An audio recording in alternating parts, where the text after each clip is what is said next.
Okay, everyone, how's it going? It's that time. We're back at it. It's the Cowabunga Summer, and we're back talking more Ninja Turtles. This time around, we're jumping into the sequel movie to the original 90s masterpiece. You heard me talk about it last week. The best movie ever made, without question. Now it's time for Teenage Mutant Ninja Turtles 2, The Secret of the Ooze. What is the secret of that ooze? Who is to say? This one I haven't rewatched as much as the other one. Though this is pretty much everything I am as a person. Like, watching it this time, I was super surprised by how much of my DNA comes from this movie. Like, every joke that is made, every interaction these turtles have, it's the person I am. And it's kind of freaking me out how much of who I am just comes from this. Is it because this movie has every single thing about me as a person? Big monsters, humor that I find insufferable, a big flower, news broadcast, just random goo, and vanilla ice? Is like that why I love this so much? I don't know. I cannot sit here and defend this being a good movie, but I love it more than anything in this world. This rewatch just awoke something in me that this is, again, a movie we'd never make today, because what the hell happened for it? This is essentially, this is if Schumacher took over for Keaton earlier, or if Schumacher took over for Burton earlier. That's what this is. That is what we're doing here. This is just like, okay, we did Batman and Batman Returns. Now we're doing Batman Forever and things get insane. That's what this movie is, because that's what happened. The last movie, a success. What does that mean now? We get more money so the animatronics can look a little better in the mouth, but the eyes are still really freaky. There are some noticeable differences with some of the characters. In particular, Donatello looks the most different. Everybody looks a little more smooth. It's interesting and not a great thing that's happening. The eyes are too big and stupid. I hate the eyes. They're freaky, but I also love them at the same time. It's very bizarre. We also have this aimed for kids, so when we were doing, our Frank Miller parody in the last one, we can't do that this time. This has to be a kid's movie like the cartoon. So, no one can use their weapons. Nobody uses their weapons. Leonardo throws his swords into the air at one point, because he can't cut somebody. I don't even think Raph uses his size for anything. Michelangelo uses sausages and nunchucks, and Donatello has a mop. We can't use our weapons. Occasionally, we'll let Donatello use the bow staff because it's a stick. We can't stop a child from finding a stick somewhere. But no swords, no size, no nunchucks. So there's a lot of kicking, a lot of flipping, and it's very noticeable, and it kind of sucks. But hey, that's what we're doing here. Weird movie. Insane movie. How long are we going to spend talking about the plot of this one? It's bizarre. So we open up, it's New York City, bunch of people eating some pizza. We meet this guy, Kino, played by Ernie Reyes Jr., which we talked about him a couple weeks ago when we talked about Red Sonja. Insufferable in the Red Sonja movie. Insufferable in this movie. We had Danny in the last one, and Danny was the street kid who learned his lesson, don't do drugs. Kino's just an asshole the entire time. Just the entire time. He's like, I know better than everybody. I'm going to insult these women. I'm going to make fun of these people. I kind of know karate, so I'll kick the shit out of these guys. Just robbing like an outlet mall? What's going on there? And then the turtles walk down the stairs, and then we have the opening sequence, which is imprinted in my memory as something I could intimidate perfectly as a kid. Like, that was my routine. I could do that entire opening act. It's insane, because they don't use their weapons and everything's a joke. I don't understand what's happening, and they're just all crazy people. Like, Donatello pretends to be an inflatable clown. Michelangelo gets some cold cuts. It's so weird. What are we doing? I don't understand that. And it's set sometime, a year, a couple months, 2 hours after the events of the last movie. So they're living with April O'Neil, and this time around it's Paige Turco, and okay, fine. Like, I think she's given a lot to do. It's not as like interesting creatively or like more dramatic. It's just kind of like react to the things around you and see what happens. So she's kind of pissed off they're living with her, but the actress is having the time of her life, and she's absolutely enjoying this. Like, it's so stupid what she's given to do. It's so bizarre. She's following up on a story from TCRI, and it's like they leaked toxic waste into the crowd because they're bad at it, and if that gets out to the public, who knows what's gonna happen. Although if you made this movie today, I feel like we could do that and nobody would have a real reaction. It's just insane. How do we know there's side effects from the toxic waste being released? There's big dandelions, like big dandelions that look like paper mache. And what are we doing? What are we doing? What are we doing? Insane. The secret of the ooze is like this company just made it. They like put shit in a blender and made it and then dumped it. And you're like, that's it? Okay. That's all established pretty early on. We are introduced to this new scientist, George Perry, and he's just kind of like a goofball boy, you know? Here's a scientist. We couldn't use Baxter, I guess, for some reason, although it makes sense. I don't know. But he's just a nerd, and he's like, this all sucks, everything sucks. So what happens then? We cut to a dumpster, and the Shredder's arm crawls out, because he's not dead. Doesn't matter. The rest of the Foot Clan are meeting at, like, the dump, or, like, some weird outlet. He just shows up like, you guys suck. Everything sucks. I was in a garbage bin, and I'm okay, but you, this is what's left for a bunch of kids, and you suck, and Tatsu, you're going to be here for a minute for whatever reason. This all sucks. We're not going to, like, restake the Foot Clan's name anymore. No. We're getting revenge on those stupid turtles. For starts, we got to get some of that ooze that made them, that I'm aware of now. We got to get that ooze to make big dandelions. That's what we're doing. Because April... So many layers to this complex movie.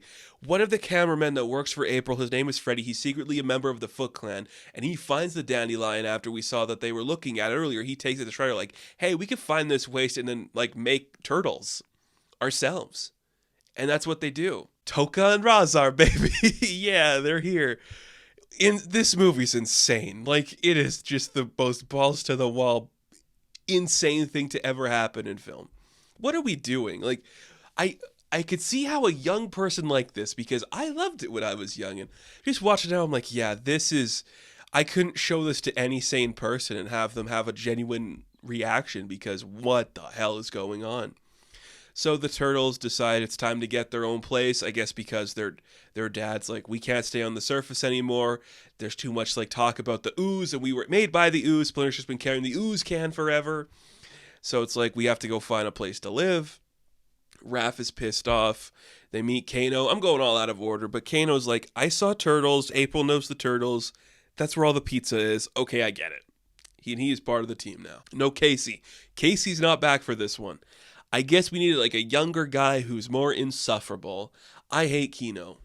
He's just annoying, and he's like, I can do good too. Let me be a part of your crew. They're like, nah. But when Raph and Leo get into a fight, he teams up with Kano to go infiltrate the Foot Clan. It is bizarre, and it happens fast, and there are so many climactic moments that you think's going to happen. So let's speedball a couple of the things that happen in this movie. We stumble upon a subway just that's abandoned in the middle of the sewer somewhere, and that's where we're going to live. What a weird set and location to build, but you go ahead and do that. Kino has to take bells off of a mannequin, and Raph does it for him, and that's how he gets into the Foot Clan. It's great. We make Toka and Razar, a big snapping turtle and a big dog wolf thing. And guess what? You think they're going to be unstoppable killing machines. They're just little babies. And I guess this is where like the bigger budget comes in, because now we're having practical suits for more creatures. Like, the Shredder looks insane. When he shows up, he's just like, I was in the garbage, I'm pissed off. Then he builds himself a new suit, which we get to see him build, which is sick. And then it's like, yeah, he's got the same costume essentially, so we didn't have to put that much money behind it. But here, we build a Toka and Razar suit, and holy crap, dude, they look great. They move so great. I never really noticed like the face on Toka, but it has like that Skeksis feel to it, just like that slim nose, the big beady eyes. It looks great, and the big dog will haunt my dreams forever. That dog freaks me out. I hate them so much. Luckily, they're children and they're babies, and they can't do anything. And they get like imprinted on Shredder being their mom, and it's funny. And I'm like, wow, We're making a children's movie. Again, I can't be mad. This is a children's property. It's fine. We did the Frank Miller one already. So go do the crazy kid one. I don't care. I did see that they wanted it to be Bebop and Rocksteady, and I cannot imagine for the life of me how those suits would have looked. Insane, probably. I also forgot to mention, this movie starts with like, in memory of Jim Henson, because this was like one of the first movies that his people worked on after his passing. Insane. What a insane way to start this movie. In memory of Jim Henson, Kano's going to insult some girls saying they could look prettier. Shit happens. Oh, it's so weird. This movie is weird, man. It's weird. So the Foot kidnap Raph because he went with Kino and Kino sucks and he's got to go tell April to get the guys to figure that out. And he just gets like hung up where? Just like on like a pole somewhere in the junkyard, and the turtles have to go sneak in and talk about it. And this is like one of those scenes where I'm like, yeah, this is my humor to a T. It's quiet, a little too quiet. That was easy, a little too easy. Hey, it's Raph. Yeah, a little too Raph. It's funny. It's funny, and I like it, and I'm here for it. And this entire movie just has like the Three Stooges sound effects, and I'm like, what are we doing? It's crazy. Every time like we knock on somebody's head, there's like a coconut ringing. Every time we like beat somebody, there's like a weird slapstick noise put behind it. It's a cartoon. It's just a fever pitch of a movie, and I can't explain why I love it so much. But I think it's perfect. I think it's perfect. So we fight Toka and Razar in the junkyard. We escape through the tunnels. Then we got George. And we see that Splinter. I love the Splinter scene when he shows up to the fight. He shoots a bow and arrow, frees his sons from a net that they got trapped in that they didn't see before. He leaves. Then his sons fight the big dog and the big turtle. They escape. And then they're like, hey, we have the mutagen and we have plans to destroy you guys. So you have to meet us at this location or we're going to destroy everything. The turtle's like, okay, but the professor kind of like made a mutagen anti-serum, so if we give it to Toka and Razar, they could revert back to normal. How are we going to get them to do it, though? So they're like, we have to put it in a food that they can comprehend. So it's like, what about a liquid? It's like, maybe, but if we put it in the ice, it could be easy for that too. But Michelangelo's got the brilliant idea. What if they were in donuts? So before the turtles go to fight Toka and Razar, we have to have the pre-ceremony donuts, and they just walk up and they start eating the donuts. And I like that they crumble up one of the donuts and they find an ice cube inside of it. And I think that's the funniest thing that's ever happened in this movie. I just noticed it this time. It's literally an ice cube in the donut because they already did the ice cube thing. It is genius and stupid, and it doesn't work, and they get mad, and one of them gets thrown into a wall, and on the other side of that wall, it's a Vanilla Ice concert. It's just a Vanilla Ice concert, and okay, and then it's just like, okay, he's gonna sing the turtle rap, and he goes, go ninja, go, and he just does, Vanilla Ice himself just does a Ninja Turtle rap to support the dudes as they fight Foot Ninjas and they fight Toka and Razar. And it's insanity and it's terrifying and it's just a 90s fever dream that you'll never awake from. I can't even imagine showing this to somebody born in 2005, because this is crazy. This is crazy because it's just like, okay, big bulky suits. We can't use our weapons. The bystanders are cheering on as these turtles get crazy. And then Vanilla Ice is there. There's a reference that everybody loves. And it just goes insane. And it's crazy. And eventually they defeat Toka and Razar because they start eating more of the donuts. They start reverting back. They get on stage and they do like a dance number. And then Shredder shows up. And then Kino shows up and he kicks the mutagen out of Shredder's hand. And a fight breaks out. And then they end up on like the dock somewhere. Shredder's just like, I hate you all. Drinking the ooze, bitch. And he drinks the ooze. And we get Super Shredder. What are we doing? And they call back like a scene from the last movie where they're fighting in like the antique shop. And Donnie's like, I don't know if we could take this much damage to the structure. Same thing happens on the dock because the Shredder keeps breaking the freaking dock. And it collapses on them. But they're turtles, so they escape into the water and they're fine. And then they don't really fight the Super Shredder. He gets a building collapsed on him. And then his hand sticks out again, like we saw that he's returning in the last one, and it collapses down because he's dead this time. No, like he's actually dead this time, though. Don't worry about it. The big bridge killed the Super Shredder. Don't worry about it. He's dead. And the turtle's like, okay, I guess we're going to go home. We'll tell April we're okay.